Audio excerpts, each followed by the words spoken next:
অনেকদিন আপনার হাঁসের কোনো ভিডিও দিই না। হাঁসের ভিডিও তো আসলে বেসিক্যালি হাঁসের খাওয়ার ভিডিও আমি করতাম সাধারণত, তো সেটাই দেওয়া হয় না। আমরা এই জায়গাটা আলাদা করে একটু ঢাকনার মতো করে দিছি, মানে এটা পর্দা টাইপের। কারণ হচ্ছে এই জায়গাটার মধ্যে ভেড়াগুলো আইসা এই জায়গায় যেই খাওয়াটা হাঁসের থাইকা যায় ওই খাওয়াটা খায়। তো কাঁচা ধানটা খাইলে যেটা হয়, ভেড়াটার পেট খারাপ হয়। ওই যে জায়গায় কিছু গুড়া মাছ ছিল, ছোট ছোট পুঁটি মাছ, এগুলা হাঁসের দিয়ে দিছে। দেখেন করতেছি গাছগুলো ভুল টাইমে দিছে না, হাঁসে যাইবো খাইতে। এটাই করে ভ্যানে তো খাইতে যাইবো না ভাইলে। কি এর মাছ পাইনি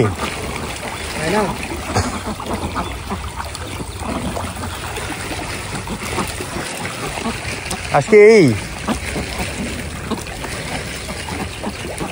হাঁস কম লাগে না তুমি গেলি না? 80টা হাঁস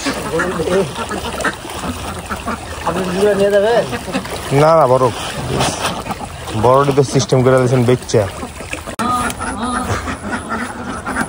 এই হাঁসগুলা মাশাআল্লাহ হাঁসের পরিমাণ কমছে। আপনারা হয়তো অনেকদিন ইনফর্ম করা হয়নি। আমাদের যতগুলা মেল হাঁস ছিল আমরা অলমোস্ট সবগুলা বিক্রি করে দিচ্ছি।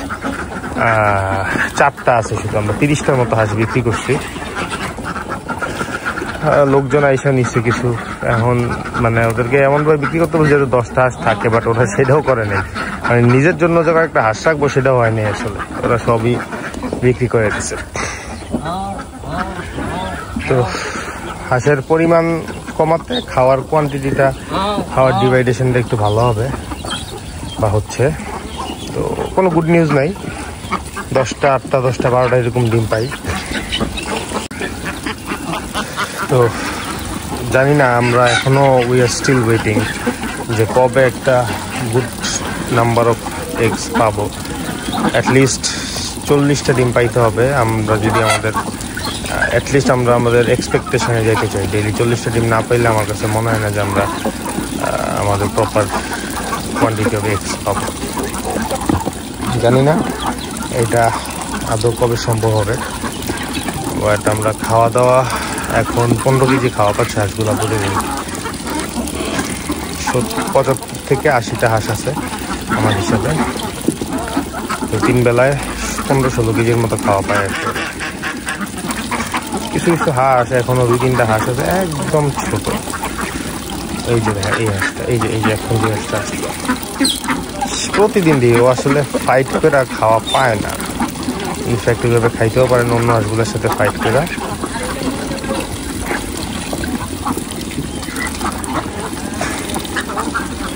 তোর এই জায়গায় খায়, ওদের অভ্যাসটা এখন আগের মতোই আছে। পানিতে আমরা খাওয়া দিই, তারপর এই জায়গায় খায়, খাইয়া পানিতে নেমে আবার পানি খায়। এই যে ওরা খায়া যায়। যাওয়ার পর হইলো মাশাআল্লাহ মুরগির ফ্যাক্টরিগুলো আছে এখানে। মুরগি অনেকগুলো বাচ্চা ছিল, 10-12টা 8-10টার উপরে মনে ছিল। মাশাআল্লাহ এগুলো বড় হইতেছে, যে এই সাইজের বাচ্চাগুলো সবগুলো। তো একটা বাচ্চার ব্যাচ রেডি হইতেছে। আমাদের অনেক দিনের কোনো বাচ্চা প্রোডাকশন নাই, একটাই রিজন, সেটা হচ্ছে আমাদের কোনো মেল মানে কোনো রাতা মুরগি নাই। 2টা রাতা মুরগি হঠাৎ করে কোনো মানে রিজন ছাড়া মারা গেছে।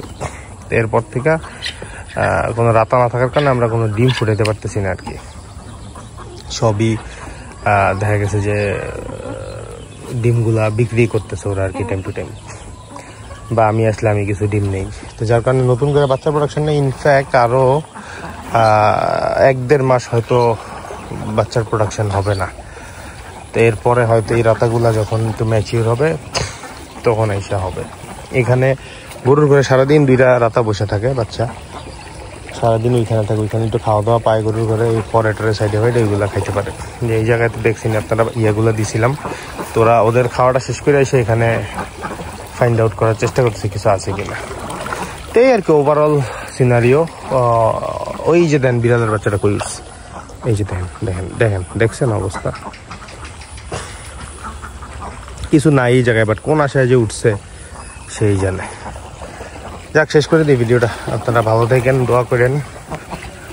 আসসালামু আলাইকুম।